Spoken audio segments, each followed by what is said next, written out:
Portanto, já está a gravar.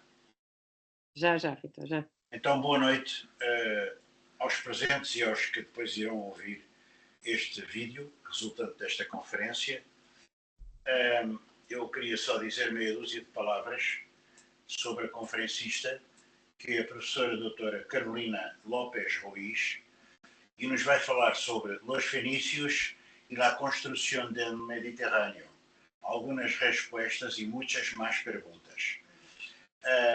Es una organización de una asociación llamada ADCAP, Asociación para el Desarrollo de la Cooperación en Arqueología de la Península Ibérica, que tiene su sede en Porto, y hay un resumen muy corto que puedo leer rápido. En esta charla, diz-nos la persona que va a hablar, hablaré de las cuestiones que animaron el trabajo de este libro. Libro precisamente en que se baseia para nos explicar como los fenicios hicieron lo Mediterráneo, especialmente el papel de los fenicios en relación con las culturas orientalizantes del Mediterráneo y las dificultades en la investigación del mundo fenicio, en parte por las divisiones entre disciplinas.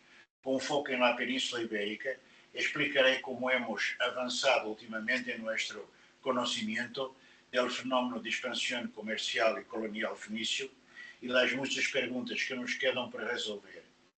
Creio que talvez não seja necessário continuar a falar. Depois, esta tua apresentação virá anexa ao vídeo. Portanto, vou cortar o micrófono. Estou com dois ordenadores. Tengo que...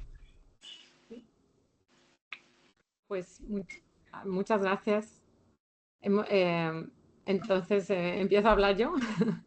Muchas gracias a Víctor por invitarme a hablar a su asociación, y a Ana y Flor Vela y todos los compañeros. Es un placer hablar para vosotros sobre mi trabajo sobre los fenicios. Voy a compartir, ¿lo veis? Sí. Una presentación, y voy a hablar de mi libro Los fenicios y la construcción del Mediterráneo. Es el título del libro en castellano. Luego os enseñaré también el libro en inglés. Pero bueno, como decíamos en el resumen, quiero abarcar bastantes temas, pero bueno, haré lo que pueda en 40-45 minutos y luego me podéis preguntar lo que os parezca interesante. Entonces, el PowerPoint está en inglés, pero bueno, así también igual ayuda a entenderme. Pues la primera pregunta que me propuso Víctor también es ¿por qué escribí este libro, ¿no? ¿Por qué estudiar los fenicios y cuál es el objetivo de mi estudio? Y bueno, los fenicios es una cultura que se ha estudiado bastante. Hay un gran crecimiento de los datos arqueológicos, pero todavía queda mucho por entender a los fenicios como cultura y su papel en el Mediterráneo arcaico, digamos, en la edad del hierro, ¿no? La edad del hierro. A mí me parece como que los fenicios son bastante clave. Aquí voy un poco siguiendo estos puntos en mi caso, como para entender muchas cosas, como por ejemplo en la transmisión no solo de tecnologías, como hablaremos del alfabeto, la escritura o la metalurgia y otras tecnologías y artes, sino también de cultura, que es algo que se habla menos, se asocia menos a los fenicios. En mi caso, mi background, mi formación es en clásicas, en filología clásica, y yo realmente llegué a los fenicios porque me interesaba mucho el tema de la comparación mitológica, de la mitología griega y del Próximo Oriente. No puedo explayarme mucho en eso, pero me parecía que hay muchos paralelos en la mitología griega con mitologías de Mesopotamia, de Egipto, de la Biblia incluso, del mundo cananeo. Entonces, por ahí, en mis primeros trabajos, llegué a la conclusión de que los fenicios debieron ser transmisores importantes de historias, de narrativas, ¿no? De mitología, también de temas rituales y religiosos. Lo que pasa es que tenemos menos fuentes, realmente muy pocas, sobre los fenicios. Entonces, es como intentar resolver un puzzle sin las piezas principales. Volveré a este tema en un momento. También es importante que al estudiar el mundo fenicio, como vemos en este mapa bueno, donde se ve la presencia fenicia desde el Líbano, norte de Siria, de Israel, donde salieron por casi todo el Mediterráneo, gran parte del Mediterráneo, pues los fenicios proveen una perspectiva pan mediterránea y diferente de la historia tradicional del Mediterráneo, que se centra en la cultura griega y romana, ¿no? Que es, lógicamente, por la historia, la trayectoria histórica del mundo occidental, pesan mucho más como culturas, como parte de nuestra herencia cultural, de textos, de ciencia, de filosofía, de todo esto. Entonces, al estudiar los fenicios, te sitúas en el otro lado del Mediterráneo también, en el norte de África, el occidente, y te alejas más de esta perspectiva eurocéntrica, ¿no? Eurocéntrica y helenocéntrica del Mediterráneo. Entonces, por eso también es muy interesante el estudio de los fenicios. Bueno, esto lo voy a dejar. Bueno, también el tema de la colonización es interesante en el sentido de que los fenicios colonizaron, se asentaron en gran parte del Mediterráneo, entonces también hay mucho interés en intentar entender cuáles son las relaciones entre los fenicios y las poblaciones indígenas nativas de esos territorios, con lo cual también es interesante. A la vez que también se relacionaban con otros pueblos como los griegos, los etruscos y otros, sin colonización. O sea que los fenicios nos permiten ver modos de interacción entre culturas que no son solo coloniales, ¿no?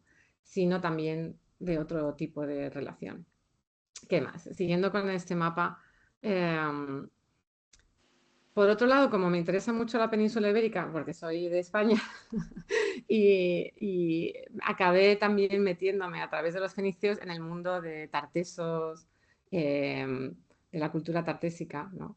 Y en el sentido de estudiar cómo los fenicios interactúan con esta cultura. Entonces, uno de mis libros es Tartesos and the Phoenicians in Iberia, que también ha salido en castellano con la editorial Almuzara, no lo he puesto aquí, y se llama Tarteso y los fenicios de Occidente, con el colega Sebastián Celestino Pérez, que es eminente arqueólogo, trabaja mucho en Extremadura, como quizás sabéis, en el mundo tartésico. Este es mi libro en castellano, que es la traducción de este libro, Phoenicians and the Making of the Mediterranean. Es la traducción en castellano simplemente. Total, que me voy a centrar en este libro. Y lo que he intentado hacer aquí es plantear esta pregunta de cuál es el papel de los fenicios en la construcción, la unificación, en cierto modo, ¿no? Cultural del Mediterráneo en un momento dado. No unificación total, obviamente, pero sí que construyen unos networks que son por primera vez realmente abarcan desde el este al occidente del Mediterráneo y realmente ayudan a crear un lenguaje cultural que se adopta en muchas partes del Mediterráneo. Pero primero, otra pregunta que se ha discutido bastante en estas últimas décadas es ¿quiénes son los fenicios? ¿Se puede hablar de los fenicios? ¿Eran un pueblo? ¿Era una cultura? En fin, tampoco no puedo ahondar mucho en esto, pero aquí hay una definición general de los fenicios, es que son básicamente eh, cananeos, o un pueblo de origen cananeo de la costa de lo que es el Líbano y Tiro, Sidón, Biblos, etcétera. Lingüísticamente es un grupo que habla una lengua semítica noroccidental y que tienen, fuera como fuera, o sea, nunca tuvieron una unidad política, como tampoco la tuvieron los griegos o los etruscos o muchos otros pueblos, pero sí que tuvieron una unidad cultural y probablemente étnica, en cierto modo, eh, que se puede ver en el uso común de las lenguas, o sea, su propia lengua fenicia, escritura, los dioses, la religión, eh, aparte de otros tipos de rasgos como la asociación con algunos tipos de tecnologías como la púrpura, la metalurgia, los marfiles y su carácter de navegantes, de maritime culture, ¿no? Navegantes muy, muy famosos en el Mediterráneo. He escrito algunos trabajos que se centran en este tema de la identidad fenicia y el problema de las identidades y de hasta qué punto podemos hablar de una identidad fenicia. Y en mi caso yo defiendo que sí que se puede hablar de fenicios igual que hablamos de griegos u otros pueblos que no tienen una unidad política o nacional, que no era común en la antigüedad, pero tienen una unidad cultural y unos mitos de origen comunes y una religión común, etcétera. Aquí hay algunas referencias. A ver, quiero dar unos cuantos apuntes metodológicos más sobre estos temas de cómo encajan los fenicios en el Mediterráneo, en la historia del Mediterráneo o en la historia de las disciplinas. Entonces, los fenicios son muy interesantes también porque están como que caen entre medio de las rendijas de disciplinas y de periodos y de corpora, de textos, ¿no? Como, son como tierra de nadie, digamos, ¿no? Por ejemplo, están entre classics y arqueología. En el mundo clásico sabemos lo que es el mundo clásico por el canon, que tenemos básicamente la biblioteca Loeb, los textos latinos y los textos griegos. Tenemos un canon y eso es lo que llamamos el mundo clásico, es la base del mundo clásico, griego y romano. Y los fenicios aparecen un montón, mucho en esos textos, pero no tienen su propio corpus de literatura. Lo que tenemos son inscripciones, como esto es un papiro, que es muy raro encontrar un papiro en fenicio, sobre todo ostraca y inscripciones en tumbas, en funerarias o en dedicaciones y cosas así. Entonces, claro, no se puede comparar el tipo de fuentes para los fenicios del tipo de fuentes para el mundo clásico. Entonces, no tienen ese soporte para formar una disciplina completa como son los estudios clásicos. Por otro lado, como he dicho, los fenicios encajan muy bien en, en el tema de la colonización, o sea, de estudiar la colonización en el Mediterráneo, lo cual es una ventaja porque hay mucha arqueología en la península ibérica, norte de África, Sicilia, Cerdeña, y la verdad es que se está avanzando mucho. Entonces, eso ha hecho que el estudio de los fenicios en estas décadas haya crecido mucho. Por otro lado, eh, los fenicios se han estudiado de una manera particular, con particular interés, en el Mediterráneo occidental, como un elemento muy importante del escenario, ¿no? Del panorama arqueológico de la península ibérica y del norte de África y el Mediterráneo central también. Pero, digamos, pensando en el Mediterráneo occidental, cuando aparecen los fenicios en la Edad del Hierro, realmente también nos permiten como visibilizar también parte de las culturas locales de las que hablaré en un momento, de Tartesos y tal, que hasta ese momento eran más difíciles de rastrear, porque no construían de manera más monumental, no tenían el tipo de cultura material más llamativa, ¿no? Más lujosa, digamos, que adquieren cuando llegan los fenicios. Entonces, los fenicios casi como que nos ayudan a ver quién estaba allí y ver este tipo de relaciones. Entonces, de nuevo, muy interesante para el Mediterráneo occidental. Por otro lado, la otra cosa curiosa es ver precisamente este contraste. Esto es muy importante para mi trabajo, por lo menos, ver cómo en distintos países, por ejemplo, en Grecia, ¿no?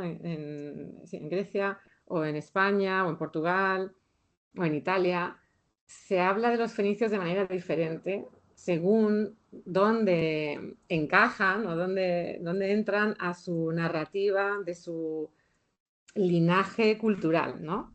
Por ejemplo, el tema al que volveré de la cultura orientalizante, pues en el mundo etrusco hay una cultura orientalizante, que es el etrusco, arte etrusco arcaico, como este ejemplo. Eh, este libro es muy bueno, es un libro cortito de Jessica Nolin, Etruscan Orientalization, donde ella discute la historiografía del mundo orientalizante etrusco. Y es un buen ejemplo de cómo lo fenicio o lo próximo oriental, no solo fenicio, sino del Levante, egipcio y todo lo que sea que influye el mundo orientalizante, se ve como ¿no? Circunscrito a un periodo. Entonces es el periodo orientalizante. Antes de eso es la cultura de Villanueva, ¿no? Villanovan, y después es la cultura etrusca clásica. Y todo eso lleva a la idea de la influencia griega en el mundo etrusco y luego la influencia etrusca en el mundo romano. Hay como una trayectoria hacia el mundo romano, ¿no? Como una narrativa teleológica. Entonces, los fenicios o cualquier otro tipo de influencia oriental se queda como aislada en un momento concreto, como si fuera un experimento, una influencia, pero que se deja atrás para evolucionar a algo que es realmente lo que es etrusco. O sea, si me entendéis, o sea, la idea es que en la narrativa de Italia, de la historia de Italia antigua, el mundo fenicio pues se queda muy aislado en este periodo, ¿no? No se considera importante como una influencia cultural, mientras que la influencia griega, helénica griega, se enfatiza mucho más. ¿Por qué?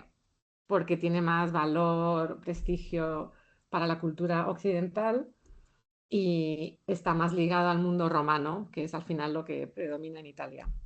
Entonces, así, en cada sitio se puede ver cómo los fenicios o otros próximo orientales se, cómo se utilizan o cómo se dejan de lado. Cómo...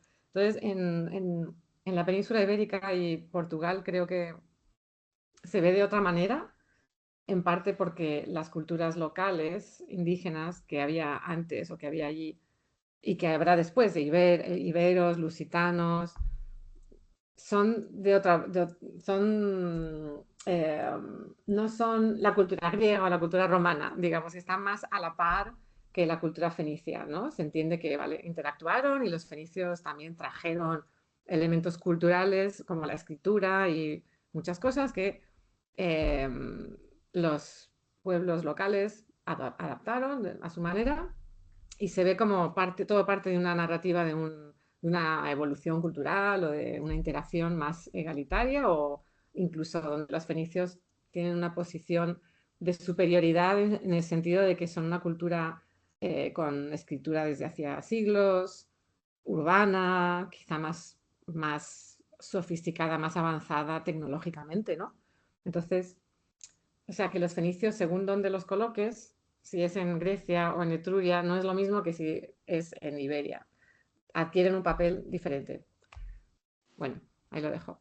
Eh, um, bueno, esto también es simplemente llamar la atención de que hay muchos estudios sobre el Mediterráneo, una corriente que se llama Mediterraneanization, como de Corrupting Sea, de Making on the Middle Sea, de Open Sea, Irish Mediterranean. Ha habido muchos libros desde los años 2000 más o menos sobre el Mediterráneo como el Mediterráneo en sí como un agente histórico, como un framework, un marco para estudiar el mundo antiguo en vez de enfocarse en una cultura particular. Y eso es interesante porque en ese tipo de estudio también se desenfoca el mundo griego, romano y la típica narrativa clásica y se da más juego a las conexiones, la interacción, post-colonial theory, ¿no? Estas cosas.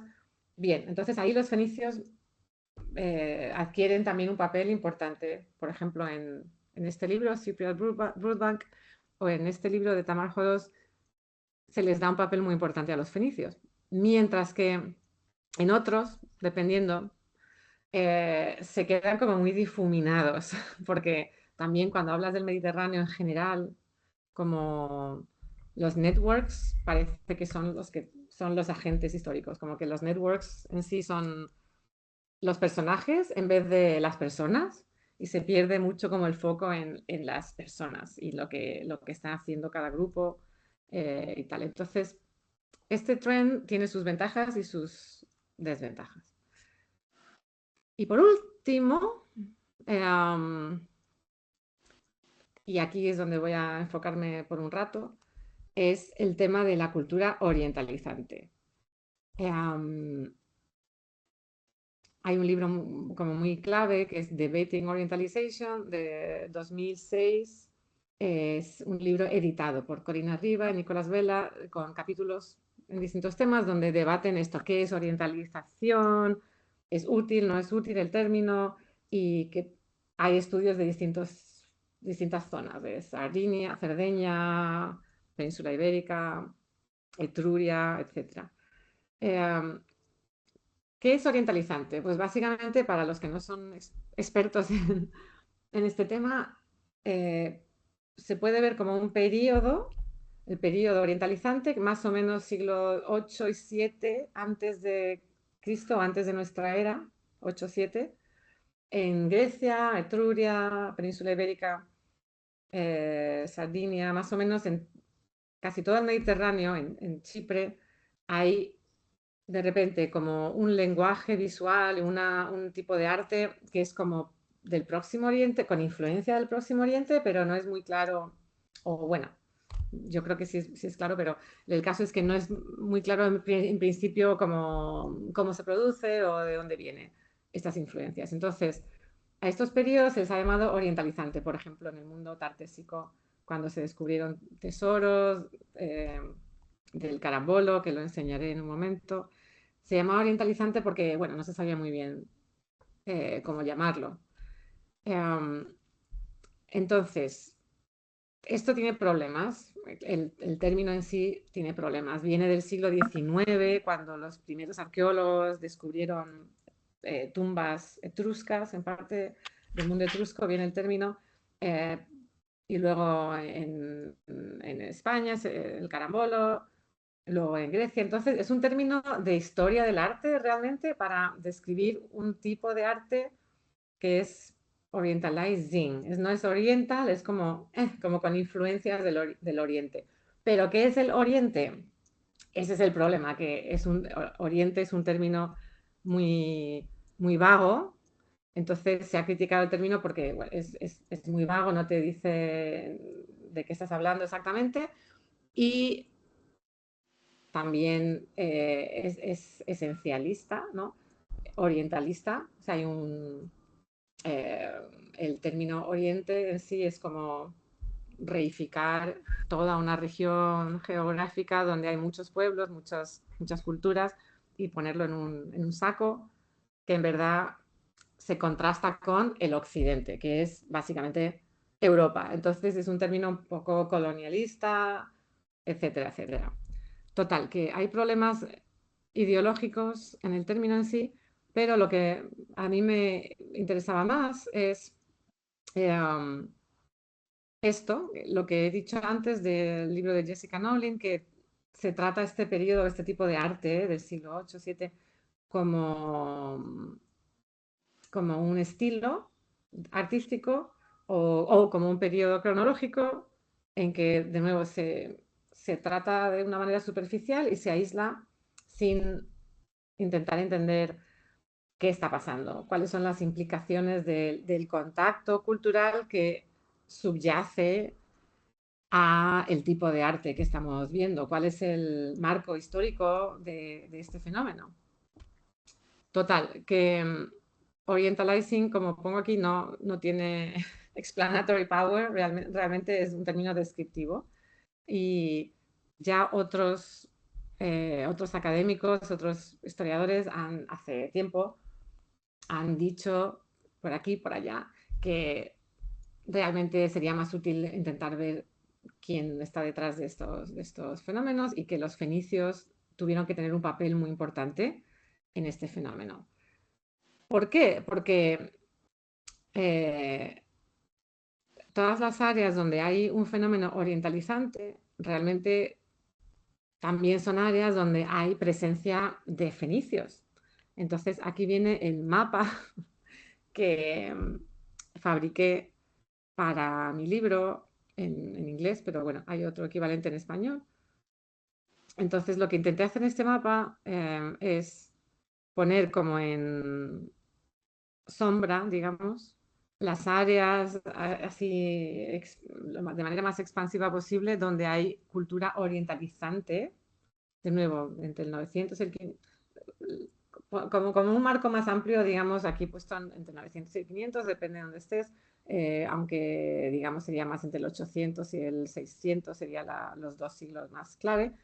Entonces vemos que el sur de la península ibérica y parte del sur de Portugal, o sea, de la península ibérica siendo parte de Portugal y parte de España, Cerdeña, parte de Sicilia, el mundo etrusco, en el mundo griego hay definitivamente arte orientalizante muy, muy llamativo, un poco Asia Menor y luego en el Levante y en Chipre.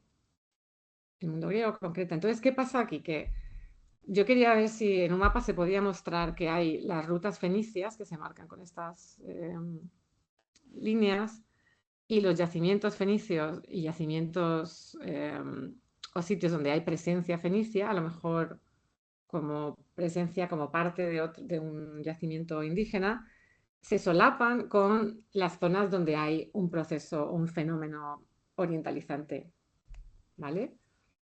¿Qué pasa? Que en algunas de estas zonas no hay colonias fenicias propiamente. Por ejemplo, en Grecia, en el Egeo, sabemos que los fenicios no colonizaron el Egeo, como sí colonizaron la península ibérica o el norte de África, ¿no? Sin embargo, hay cultura orientalizante y luego mirando la arqueología se puede demostrar bastante bien que hay presencia fenicia en Creta, en el Pireo, en Corinto. ¿Cómo lo sabemos? No hay un pueblo fenicio, una ciudad, una fundación como Cartago, como Cádiz, Gadir, no, pero hay inscripciones fenicias, o sea, escritura, hay cerámica fenicia, hay eh, influencia fenicia y objetos, ¿no? que muestran el comercio con el Levante. Entonces, mi tesis básicamente en este libro es que no hay que pensar solamente en colonización o no colonización, lo que hay que pensar es en un marco en el Mediterráneo, en el que los fenicios están comerciando en todo el Mediterráneo, están asentándose en algunas zonas, pero donde las élites locales de varias culturas, como la griega, la etrusca, la de Tartesos, eh, las de Cerdeña, adoptan elementos de la cultura fenicia, tales como la escritura y arte, elementos artísticos y otras cosas que vamos a ver. Entonces los adoptan a su manera. Y eso es el fenómeno orientalizante. Entonces, desde mi punto de vista, no es que solamente los fenicios fueran responsables de esta diseminación de cultura levantina, no oriental en general, sino del Levante en particular, pero desde luego son los que están más presentes en todas estas zonas del Mediterráneo. Entonces, mi tesis es, digamos, que hay como, podemos pensar en un kit orientalizante en el que durante estos siglos las comunidades locales y las comunidades fenicias se beneficiaron de diseminar y adaptar un paquete, digamos, de bienes y tecnologías y cultura que era modificable y comodificable y que en general y sobre todo fue impulsado por los fenicios y por sus redes. Y al hacer esto, estas culturas como la de Tartessos o la griega propiamente de la arcaica o la etrusca, digamos que entraron en un network, en una red eh, que les conectaba entre ellos, era una cultura de élite básicamente, que también les conectaba económicamente y con bienes de prestigio y con una especie de lenguaje visual también que eh, les hacía reconocerse, digamos, entre ellos, ¿no? Entonces, bueno, hasta ahí. Entonces, la última parte de la charla es enseñaros un poco qué es lo que quiero decir con eso, daros ejemplos de este tipo de cultura de la que estoy hablando. Espero que se me entienda. ¿Se me entiende más o menos? Claro. Y espero que el inglés también ayude. Pues, por ejemplo, en términos de... Esto todos son artefactos de cultura que se considera orientalizante, ¿no? Pues en términos de cerámica, tenemos, por dar solo algunos ejemplos, en el mundo etrusco, este tipo de búquero negro, muy, muy famoso, o sea, tienes una tecnología en que tienes un tipo de jarrita para aceites o para vino que la forma en sí, como con el trefoil este en la boca, la forma en sí está inspirada en modelos del Próximo Oriente, específicamente del Levante, fenicio, sirio, fenicio. Pero el tipo de cerámica y de pasta, el color negro, todo eso es etrusco. Entonces tienes este tipo de combinaciones donde hay claramente un modelo del Levante me refiero al Levante del Próximo Oriente, o sea, fenicio, siria, fenicia, y por otro lado, rasgos propios, ¿no? Lo mismo con esto o con estos, ¿no? Que cada uno son de una zona distinta. Esto es de Chipre, estos son de Tartesos, del área de Sevilla, de Carmona, y esto es griego. Debería haberlo puesto en el PowerPoint, pero bueno. Ahora, que vemos en común, las formas cada una son distintas, aunque tienen gestos de influencia oriental, pero lo que vemos muy parecido es la decoración. Entonces, lo que tenemos en el mundo orientalizante son bandas de decoración con animales o seres híbridos. Aquí tenemos ciervos y esfinges. Aquí tenemos esfinges. En Chipre la decoración es bastante diferente, también es orientalizante, pero diferente. Tenemos flores de loto y palmetas, que son motivos muy egipcios. En la vestimenta también como muy tipo egipcio. Aquí un grifo, que es como una esfinge con cabeza de pájaro. Y de nuevo, lotos que se abren y se cierran. Entonces, estos son motivos típicos del arte cananeo, realmente. Esto viene incluso de la Edad del Bronce, en el mundo cananeo, pero que los fenicios son los que realmente llevan este tipo de figuras al Mediterráneo y forman parte de un lenguaje oriental que se asocia a este tipo de cultura más de élite, urbana y tal. Entonces, las esfinges están asociadas con la realeza en Egipto, las flores de loto que abren y cierran son símbolos de la diosa Astarte y este tipo de diosa de la vida, que igual en cada cultura tendrían sus propias diosas, pero que asociarían con los ciclos de la vida, ¿no? Que la abre y cierra, como los lotos, es la vida y la muerte. Eh, Total, que se ve como la influencia egipcia, la influencia fenicia, y esto es importante porque el mundo fenicio en sí, como el mundo cananeo, estaba muy fuertemente influido por la cultura egipcia propiamente. Entonces, al final son motivos que los empaquetan y los transmiten no son egipcios necesariamente, ni son gente de Mesopotamia, realmente son los modelos fenicios o la síntesis que los fenicios han hecho ya de motivos orientales, eso es lo que se transmite. Pero bueno, eso es un ejemplo de la cerámica. Eh, en el mundo de las terracotas, pues igualmente, de nuevo, aparece mucho, esto es puramente fenicio, los lotos, las palmetas, las esfinges, todo esto es típico fenicio, pero una cosa interesante es como cuando se empiezan a hacer terracotas en Grecia, por ejemplo, como este tipo, los moldes son comparables con los moldes que se usan en Siria, Palestina, en el mundo fenicio, en el mundo levantino. O sea, que los moldes en sí los transportan y luego ya empiezan a hacerlos de manera local, ¿no? Como la diosa típica, diosa sujetándose los pechos y todo esto. El mundo de los marfiles, igual, hay un momento en que hay marfiles de tipo fenicio, sirio fenicio, que aparecen en el Próximo Oriente, pero luego aparecen por todo el Mediterráneo, ¿no? Los marfiles se hacen de cuerno de elefante, a veces también de hipopótamo, a veces de hueso, pero en general con el cuerno de elefante es un material muy lujoso, muy difícil de conseguir, y los fenicios tienen acceso al norte de África, a esos materiales, y tienen esos networks para conseguir materiales y luego fabricar los marfiles. Entonces, que tenemos de nuevo, os doy como ejemplo de nuevo las esfinges comiendo un loto, motivos que se repiten mucho. O una diosa de tipo orientalizante con este tipo de pelo, como si fuera sí, un poco tipo asirio.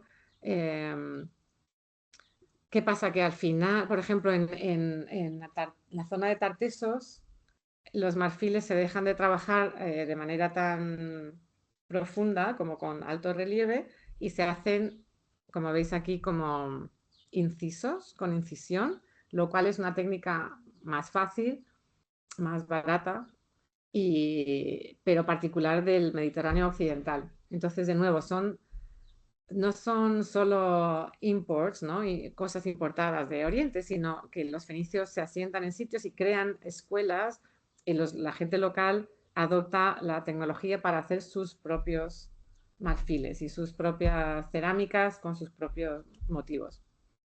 Y en eso consiste lo orientalizante, que no es oriental, sino una imitación, pero más que imitación, una adaptación creativa de los distintos motivos. En el mundo de la metalurgia, igual. Tenemos este tipo de jarros de bronce que igual están basados, inspirados en cerámica fenicia, pero se transporta al metal. Los quemaperfumes con figuras de tipo oriental. Este es el tesoro del carambolo famoso, que igual es muy indígena, muy local, no sabemos qué significan estos símbolos, pero la técnica de trabajar el oro, la técnica del granulado y la filigrana se hace a la manera fenicia, pero luego los objetos en sí son muy particulares, ¿no? Y muy locales. Esto es un cuenco fenicio o chipro fenicio, que también es interesante ver que el tipo de decoración en círculos concéntricos es lo que se transporta de la metalurgia a la cerámica, en verdad. Yo creo que el modelo es este tipo de cosa que luego se hace pintando la cerámica, pero bueno. ¿Qué más? Eso en cuanto al arte orientalizante, igual vuelvo a ello si hace falta, pero luego hay muchas otras adaptaciones de industrias que se llevan también de un lado al otro y se adaptan, como tecnologías para hacer la sal, para conseguir sal del mar, las salt pans, la salazón, la púrpura, el cultivo del vino y del aceite también se introduce por los fenicios, aunque las plantas existían, pero el tipo de cultivo y de explotación la introducen los fenicios, y con ello la cultura del banquete también, porque introducen los tipos de cacharros que usas para el banquete y la cultura del vino. Eso lo introducen los fenicios. Y en términos de arquitectura, también es muy importante porque de repente en un paisaje como en el sur de la península ibérica, donde no había arquitectura monumental, salvo en zonas donde había construcciones megalíticas, ¿no? Como el Algar y los Millares y estas culturas de la edad del bronce medio, pero eso es otro. Luego o sea, algunas de esas culturas tenían arquitectura, desaparece, pero por siglos realmente no hay nada. Y de repente tienes edificios hechos de manera cuadrangular, con bases de piedra y alzado de adobe, de ladrillos o de adobe, como este santuario del Carambolo en Sevilla, o en Etruria tienes también construcciones monumentales, se usa mucho este tipo de voluta, de capital de voluta, que de nuevo es un símbolo levantino como de la vida, de la regeneración de la vida, es muy bonito. Esto luego se adopta en la cultura ibérica y sigue por mucho tiempo, aparece en Israel también.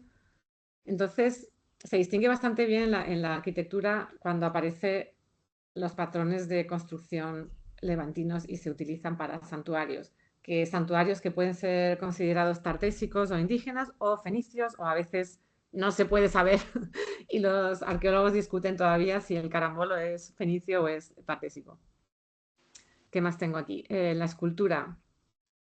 También es muy fácil ver la influencia. A ver, esto es un torso fenicio púnico de Sicilia, donde se ve la postura como egipcia, pero de nuevo, no es egipcio, es fenicio.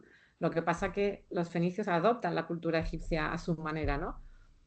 Aquí hay una serie de estatuas de Chipre y de Fenicia, de nuevo con la influencia egipcia muy fuerte, y luego vemos en Grecia los kuroi, ¿no? El kuroi típico que tiene exactamente la misma postura, sin el brazo así, pero típicamente abajo, con los pies uno delante del otro, muy hierático, pero desnudo. Y esto es donde se ve que los griegos hacen lo que quieren, hacen su propia cosa, ¿no? Este tipo de ejemplo es muy bueno para ver precisamente la transmisión. Tienes un modelo y los griegos de la Edad del Hierro antes, por mucho tiempo, no estaban haciendo arte iconográfico, ¿no? Arte, ¿cuál es la palabra? Bueno, arte figurativo, representando figuras humanas. Durante la Edad del Hierro, principios del siglo, bueno, el 10, 9, hasta el siglo 8 realmente, no lo hacen. Entonces, cuando vuelven a representar figuras, los modelos que tienen son los modelos que están circulando en marfiles, en bronces, en otras cosas, quizá en textiles, que los están llevando los fenicios. Entonces, eso es lo que hacen.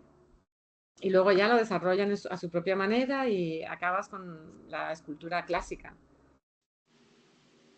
Y este es el otro tema interesante de la transmisión a través de materiales, ¿no? Por ejemplo, los fenicios realmente, salvo más tarde en el periodo persa, no hacen esculturas grandes así, figurativas casi, en piedra, de humanos. Más que nada hacen esculturas pequeñas, como de bronce, como estos bronces fenicios de Cádiz, o en marfiles, porque vemos el mismo tipo de figura en marfil. Quizá también hacían estatuas de madera, muy probablemente de madera, que no se conservan. Entonces hay que pensar también que habría mucho arte que estaría circulando en madera y se ha perdido, y esos modelos también se han perdido. Sin embargo, los griegos enseguida se interesan en hacer esculturas monumentales.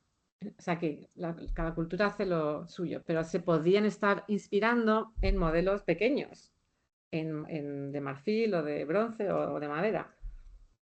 O sea que también eso es interesante. Y lo mismo con figuras femeninas.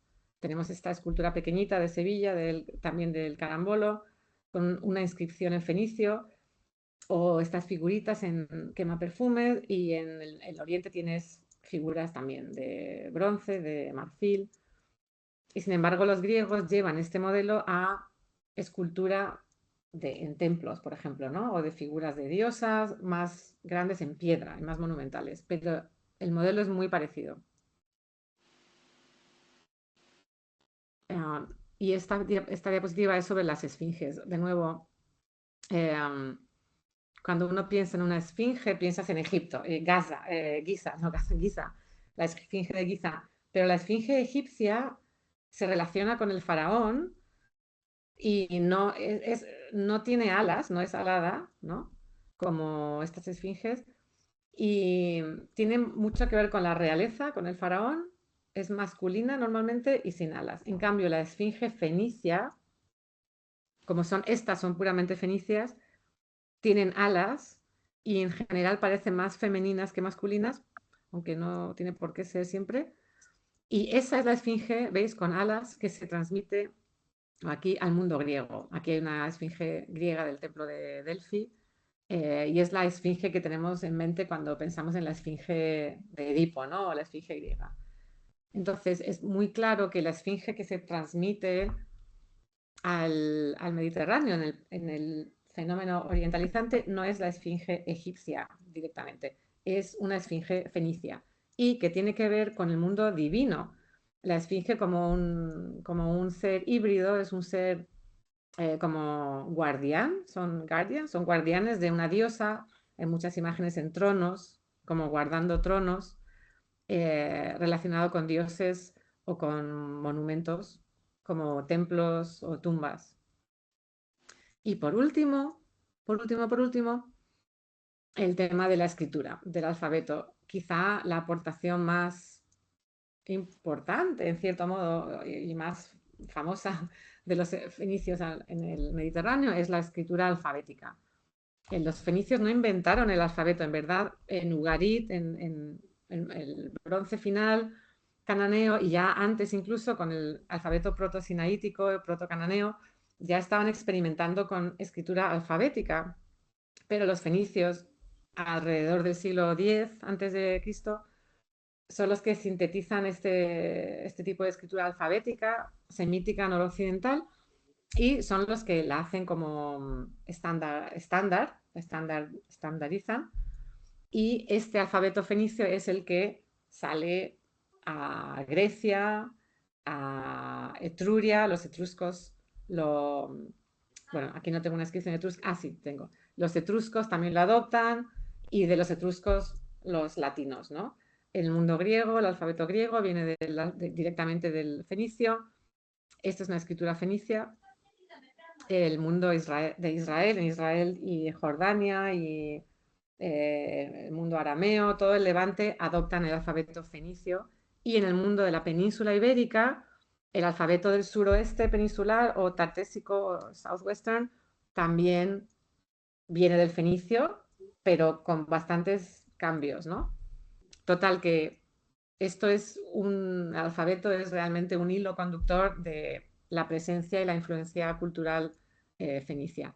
¿Qué pasa? Para terminar, que lo que no tenemos es la literatura fenicia. Debieron tener literatura, debieron tener mitología, debieron tener incluso filosofía o conocimiento de los astros, de la navegación, de un montón de cosas, de ciencia, pero realmente lo que tenemos conservado del mundo antiguo en términos de manuscritos es muy poco. ¿Por qué? Porque tenemos inscripciones, porque estaban en piedra y eso se conserva. El resto, que estaría escrito en papiro, que el papiro también lo inventaron, bueno, lo escribían, no lo inventaron, pero lo difuminaron el uso los fenicios.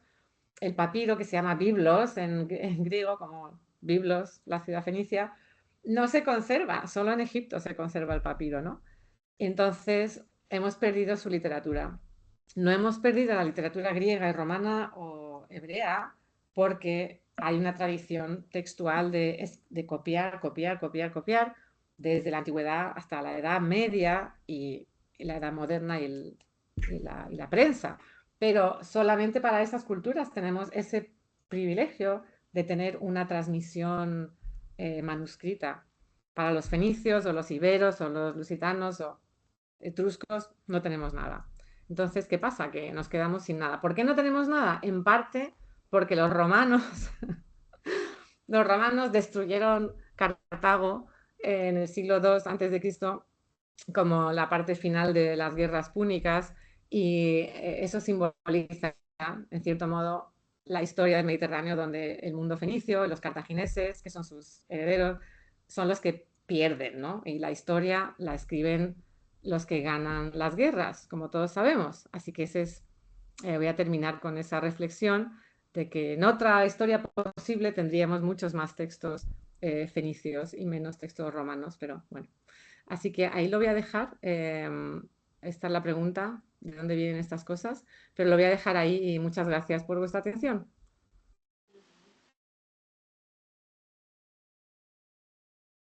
Pois, muito obrigado, muitas graças. Não sei se me estão a ouvir. Sí. ¿Termino de compartir o...? Bueno, lo dejo por si acaso. Já não sei bem, porque está um sistema um bocado fora do comum. Vale. Mas o que importa é que conseguimos ver perfeitamente todo o teu trabalho, toda a sequência das imagens e dos slides. E claro, eu nunca estudei esta época, de facto, de uma forma profunda, ou mesmo até não passei nunca do superficial. Mas ouvia falar, porque sou já velho e muitas vezes ouvi falar do Tesouro de Carambolo, ouvi falar dos tartessos.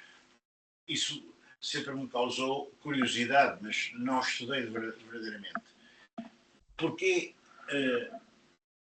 ou melhor, qual é a relação, no fundo, entre, se é que é uma cultura, a cultura tartéssica e qual a sua extensão geográfica e cronológica com a Fenícia, propriamente dita? ¿Cuál es la diferencia entre cultura tartésica y fenicia? Es complicado, pero yo entiendo que la cultura tartésica tiene su propio carácter porque, en parte porque vemos que cuando adoptan la escritura, por ejemplo, no escriben en fenicio, adoptan una escritura diferente. Y sabemos, por tanto, que hablan una lengua diferente. Cuando más adelante llegan los romanos, ¿no? Durante la Segunda Guerra Púnica, los romanos encuentran muchas poblaciones diferentes, tartesos, bastetanos, lusitanos, todos estos, lo intentan hacer como mapa y está claro que hablan otras lenguas. Y los iberos, después, también tenemos inscripciones en ibérico que no es la lengua fenicia, es otra lengua. Entonces, yo tengo muy claro, y creo que muchos lo vemos así, que Tartessos tiene que... A ver, en la base de Tartessos está ese sustrato local indígena anterior a los fenicios o simultáneo a los fenicios, pero en cierto modo también la cultura de su cerámica, de sus joyas, de jewelry, también tiene rasgos anteriores de la edad del bronce europeo, ¿no? Que las arracadas, hay cosas que son como muy indígenas.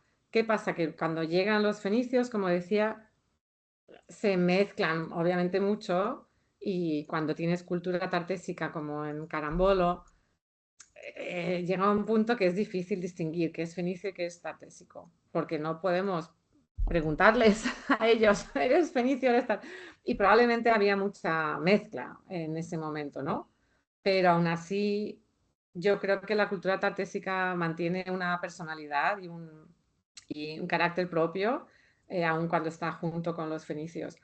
Pero hay colegas, arqueólogos, que mantienen más la postura de que cuando llegan los fenicios, allí todo se convierte en fenicio, básicamente, y que el carambolo es puramente fenicio. A ver, hay expertos en arqueología, se puede discutir si el carambolo particularmente es fenicio o es tartésico, pero yo creo que en general, si miras lo que hay antes, miras lo que viene después, que hay la cultura turdetana, que continúa la tartésica, hay una cultura local que yo no creo que se pueda, digamos, fusionar completamente con la cultura fenicia. No sé si eso ayuda. Sim, claro. Porque me interessa muito esses períodos em que não está consolidado uma unidade fixa e precisamente se vê que há qualquer coisa que está em formação e isso é extremamente interessante, não é? É muito fascinante porque no fundo o que nós vemos ainda hoje, não é? Com a nossa cultura ocidental que arrasou ou pelo menos uniformizou muitas outras formações culturais riquíssimas, não é? Sí, Basta ver o impacto que houve no México, não é? Na Mesoamérica. E é isso sempre que fazem os impérios, não é? Os impérios destroem muito para unificarem e criam de facto um fenómeno em que ficamos depois sempre com a curiosidade de saber qual foi a dimensão daquilo que foi destruído, não é? E realmente uma outra coisa também que se põe aqui no Mediterrâneo que é muito interessante, que é, a gente sabe que o Fernand Braudel, por exemplo, escreveu aqueles livros sobre o Mediterrâneo e considerou o Mediterrâneo como uma espécie de ator histórico, ele próprio, não é? A paisagem e a sí, unidade geográfica. sí. Mas há autores que depois vêm criticar ou vêm pôr isso em questão, dizendo até que ponto não há um mito a existência de um Mediterrâneo. Claro que talvez tenham razão uns e outros, não é? Nós temos este mito do Mediterrâneo, não é? Eu, por exemplo, sou, ou considero-me, um Mediterrâneo por, por cultura, Ujú, por, por gostar muito do Sul, não é? Ter uma grande aptidão pelo Sul. E tive uma experiência extraordinária quando tive a possibilidade, por exemplo, de ir ver a Grécia e sobrevoar as ilhas gregas e ir a ver, por exemplo, Santorini, que fui com uma colega que é a Marisa Martari, que era a diretora das Cícladas, da mm, arqueologia das Ilhas Cícladas. Isso é fascinante, de facto, porque os impérios atabafam, uniformizam e distraem muita coisa e a diversidade é que é interessante e não tanto a unidade, a uniformização, não é? Que é o que ujú, também a nossa cultura está a produzir em muito lado, não é? Com uma perda, não é? Por exemplo, um dos locais da Europa que a mim me fascina mais e conheço mal, porque viajei pouco para lá e porque não conheço a literatura, nem sei alemão, é a Europa Central e a Europa Oriental. ujú, Há um livro recente, relativamente recente, de um autor fabuloso, agora não me recordo, que é sobre Eastern Europe, não é? ujú, O autêntico mistério que é para nós essa Europa Oriental, não é? Que se distingue muito depois já da cultura das estepes que se prolonga pela Rússia e pela Ásia adentro, não é? Portanto, esse mundo ujú, onde circularam imensos os citas, os mongóis, essa gente que se deslocava a cavalo e com grandes ujú, capacidades de movimentação. Mas, de facto, há ali, na Europa Oriental, em parte agora a ser com aquele drama, não é? Da Ucrânia, não é? Que está a ser muito destruída pela invasão russa, mas é uma pena porque há uma especificidade ali, mesmo já no Neolítico avançado, por exemplo, aquela cultura dita de Tripoli, ou coisa parecida, não estou a dizer bem, ujú, é uma cultura que apresenta autênticas cidades. Não tem bem aquele aspecto de cidade que nós hoje imaginamos, mas são localidades onde viviam dezenas de milhares de pessoas juntas. E por qualquer motivo, que pode ser até um motivo de natureza preconceito cultural de superioridade, não são consideradas, não é? São consideradas as grandes cidades Uruk, as grandes cidades sumérias, as grandes cidades mesopotâmicas, etc. Depois com os seus prolongamentos para a Turquia, mas já não se dá suficiente importância, por exemplo, a estas culturas. Agora deixei. A estas culturas da Europa Oriental, não é? Que é fascinante. sí, Fascinante. E que nós ocidentais, aqui pouco conheço, porque também nunca tive a oportunidade de viajar muito, não é? O mais longe que fui foi à Hungria, mas estive lá por pouquíssimo tempo, não é? Mas interessam muito esses fenómenos. Quer dizer, nós, quando começamos a estudar arqueologia, não é? Somos fascinados naturalmente por aquilo que fascina todos os miúdos sempre, não é? Egito, as origens dessas coisas. Mas depois temos que nos dedicar a um assunto peninsular. E o assunto peninsular a que eu me dediquei foi muito concreto da pré-história. Nunca vim até à proto-história. Acho a proto-história muito mais rica, num certo sentido, porque é precisamente um mundo de confluência de diferentíssimas culturas e de hibridações e de complexidades. Por exemplo, uns colegas meus escavaram no litoral do Alentejo, eu não estou bem dentro disso, porque não me dedico a essa época, mas sei que escavaram um sítio de tipo fenício que era em arquitetura de terra. E como era de arquitetura de terra, não lhe deram ou não terão dado toda aquela importância que o sítio tinha, porque tendemos a valorizar os sítios em pedra, os sítios mais monumentais. E isso é um lamentável, é uma lamentável inclinação da nossa pesquisa para as coisas monumentais. Não é? Praticamente é aquilo que acaba por ficar como uma espécie de ilhas no território contemporâneo, não é? Em que sobrevivem as coisas mais monumentais porque atraem público e vendem bilhetes à bilheteira, não é? Taquilha, não é? Como dizem em Espanha. Portanto, o que me interessa precisamente é ir contra essa tendência e ver estas fases de transição, não é? É muito interessante. Por exemplo, como é que se instalou aqui o Neolítico, não é?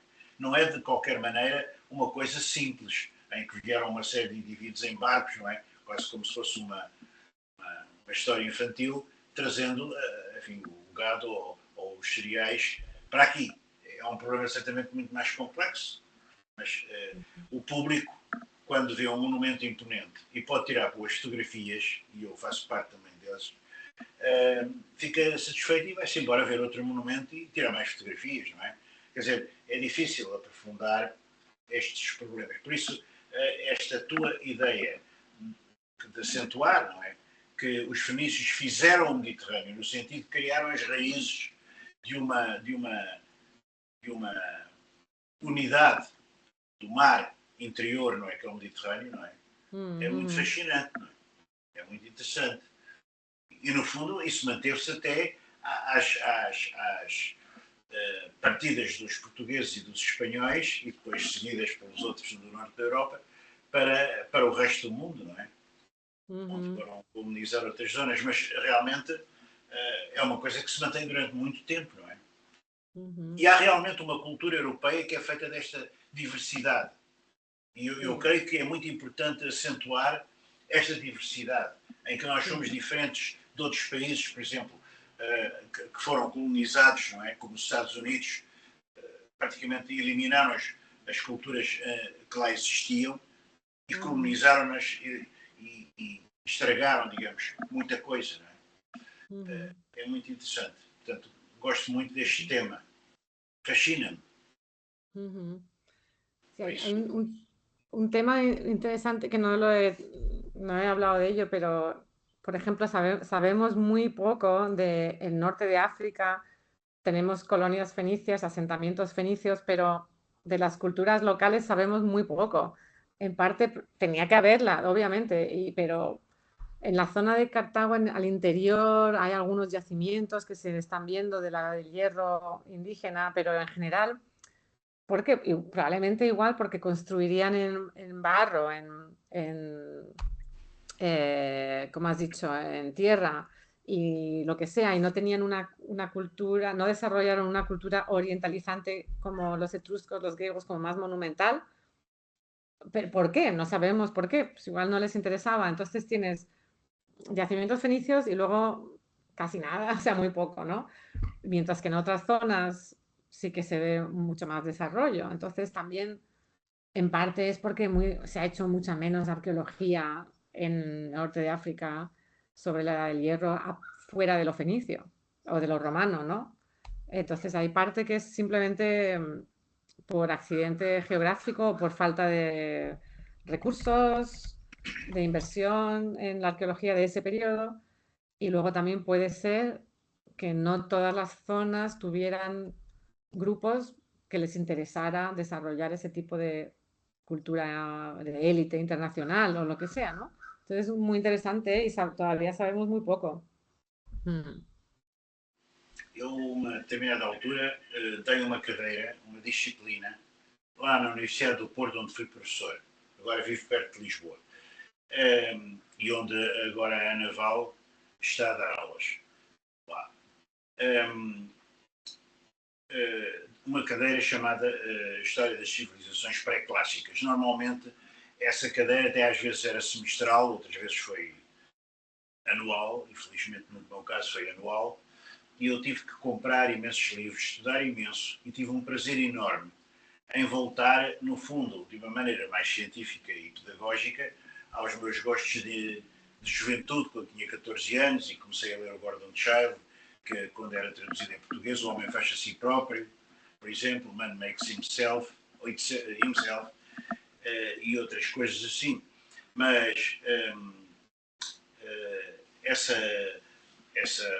aquilo que sempre mais me interessou, por exemplo, na cultura egípcia, não é tanto aquele apogeu que nós notamos a partir já das pirâmides antigas e depois continua por várias épocas, mas é o Neolítico e a passagem do Neolítico egípcio às primeiras culturas proto-urbanas e, claro, no Egito o que nos mostram quando vamos lá como turistas é terrível, não é? Eles só mostram o que querem, como é evidente, e o que é que nos mostram? Mostram-nos apenas construções gigantescas para os mortos e nem sequer nos dão uma ideia de que aquilo era uma cidade dos mortos, não é? Mostram-nos pirâmides isoladas quando aquilo era um conjunto muito mais amplo. Mas as cidades, certamente que existiram e muito importantes na outra margem, eram todas em terra. A arquitetura de terra é a arquitetura mais universal.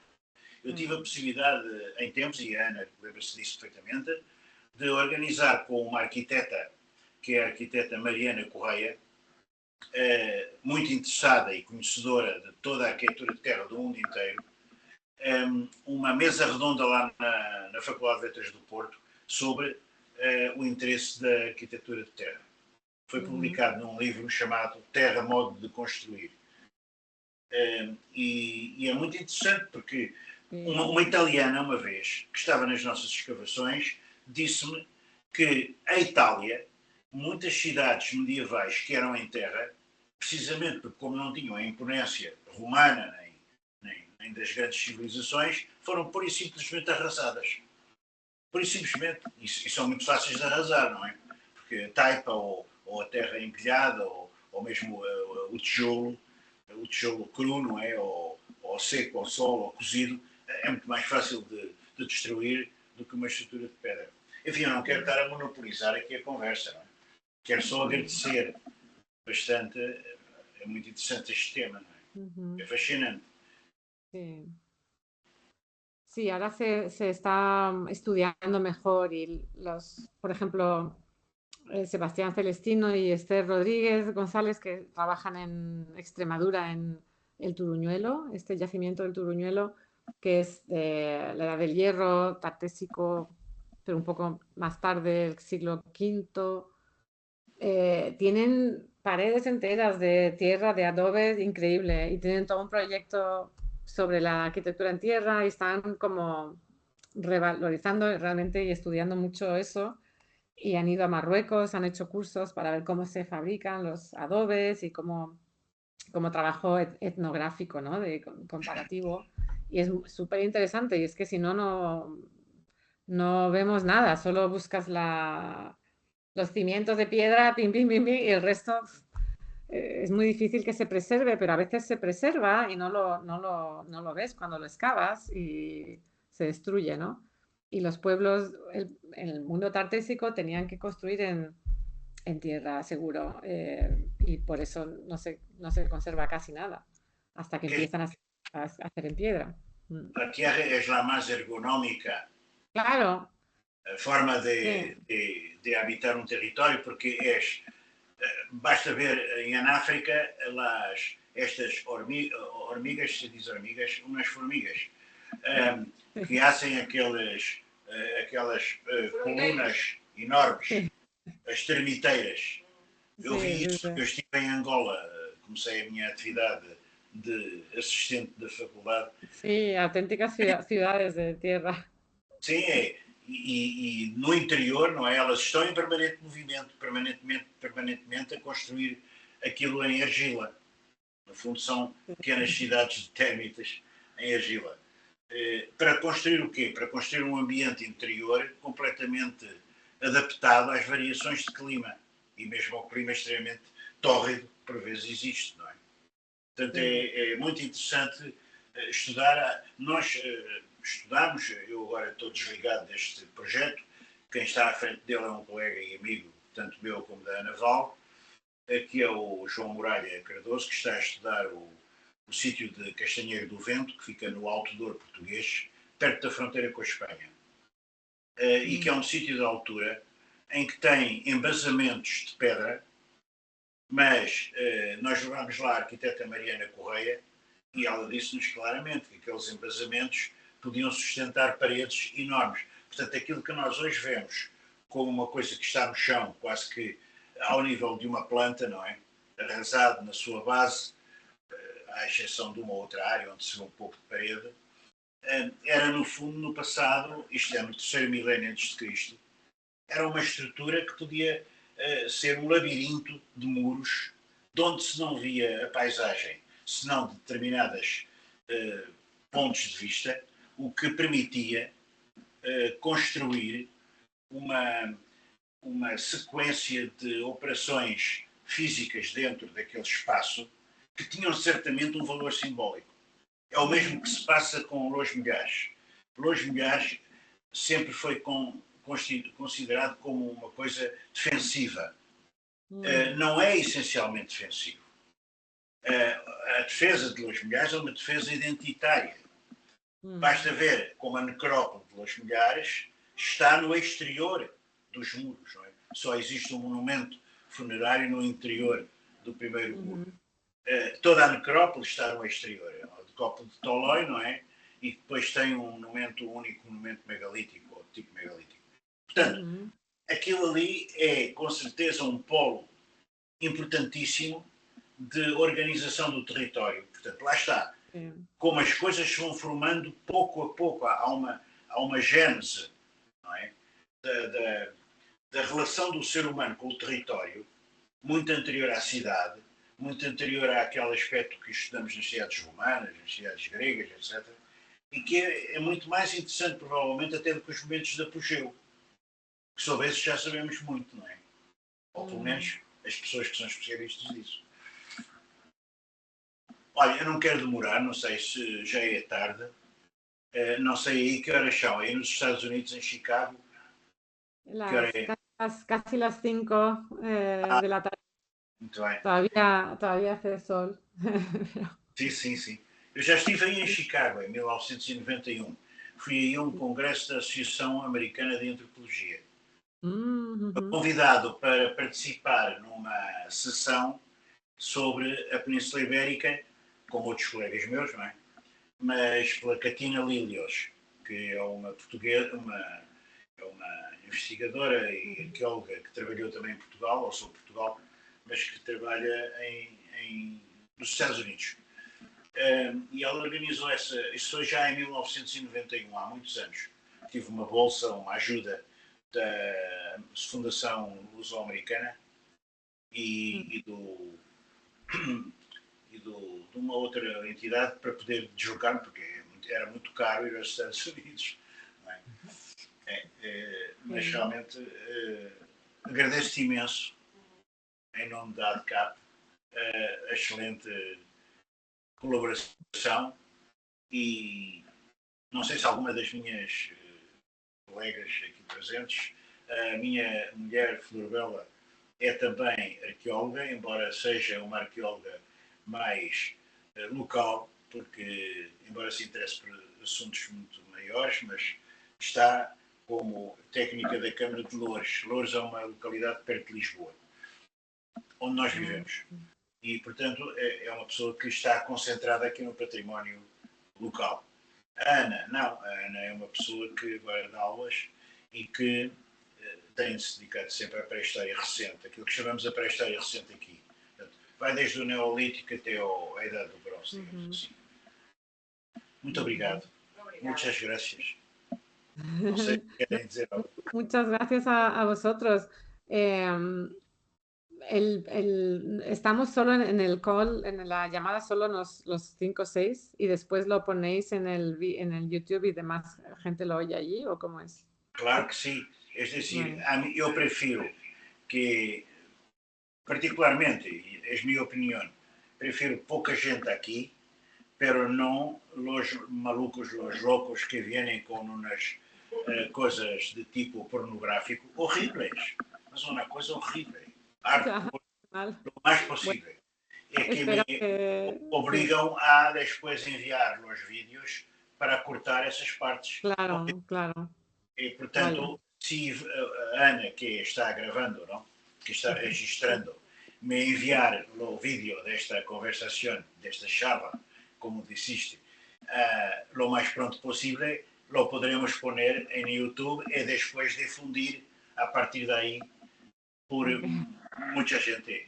Sí. Os vídeos que hoje concluí já enviei para mais de 200 pessoas. Muy bien. Os Bueno, contactos teremos. espero que se haya entendido. No tengo mucha práctica hablando de esto en castellano, porque estoy acostumbrada a hablar en inglés, pero bueno, también así practico. Espero que se haya entendido más o menos. Muito bem, Carolina, muito bem. Foi muito, muito, muito interessante. Muito interessante a problematização do que é o que é o orientalizante, não é?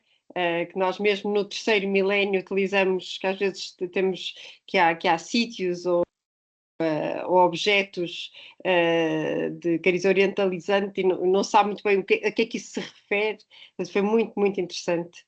E já agora perguntava, se calhar não saberás, mas há alguma escavação na Península Ibérica que esteja algum sítio a trabalhar estas problemáticas?